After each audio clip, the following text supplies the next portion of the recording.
नमस्कार, ब्राह्मी विद्यापीठ में आप सभी का स्वागत है। जैसा कि आप सभी को पता है कि 18वीं लोकसभा का जो गठन है वो हो चुका है और इस बार प्रधानमंत्री के पद पे होंगे श्री नरेंद्र मोदी और स्पीकर लोकसभा स्पीकर के पद पे होंगे श्री ओम बिरला, जो कि पिछली 17वीं लोकसभा में इसी पद पर आसीन थे। लेकिन जो महत्वपूर्ण बदलाव इस बार देखने को मिला है वो है नेता विपक्ष के पद पर। इस बार नेता विपक्ष के पद पर श्री राहुल गांधी की नियुक्ति हुई है, जिसे ओम बिरला के द्वारा मान्यता प्राप्त हो चुकी है।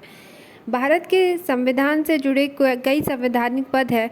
जब उन पे नियुक्तियां होनी होती हैं तो प्रधानमंत्री के द्वारा उन नियुक्तियों को किया जाता है, लेकिन उसमें जो सहमति है वो नेता विपक्ष की होनी आवश्यक है।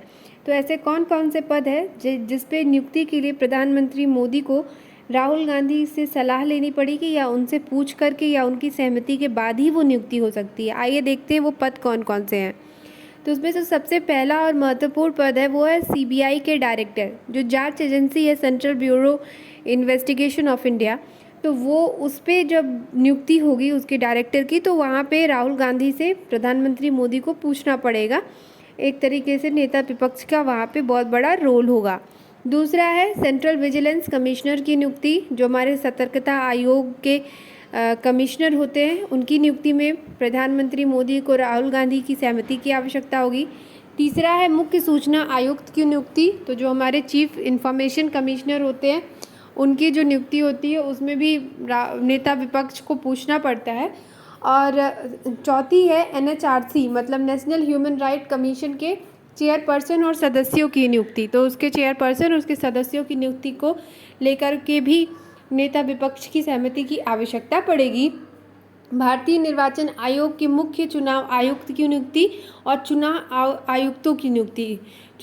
मुख्य चुनाव आयुक्त के अलावा और भी जो 3 चुनाव आयुक्त नियुक्त होते हैं उनकी नियुक्ति के समय भी प्रधानमंत्री मोदी को नेता विपक्ष अर्थात राहुल गांधी की जो सहमति की यहाँ पे आवश्यकता पड़ेगी। तो बहुत सारे संवैधानिक पद हैं। इसके अलावा संविधान में जो बहुत सारे बदलाव हैं वहाँ पे भी नेता विपक्ष की अहम रोल देखने को मिलेगा। और किसी भी लोकतांत्रिक समाज के लिए बहुत आवश्यक है, स्पेशली लोकसभा के लिए ये आवश्यक है कि नेता विपक्ष की जो मौजूदगी हो वो बनी रहे, क्योंकि वो एक तरीके से आप कह सकते हैं कि एक प्रेशर ग्रुप की तरह काम करता है कि पीएम किसी भी तरीके की मनमानी ना कर सके और संविधान जो है वो किसी भी तरीके से वो खतरे में ना हो। तो एक बहुत ही हेल्दी सिम्टम होता है कि यदि किसी देश में नेता विपक्ष का जो पद है वो बरकरार रहे। इसी के साथ धन्यवाद, नमस्कार।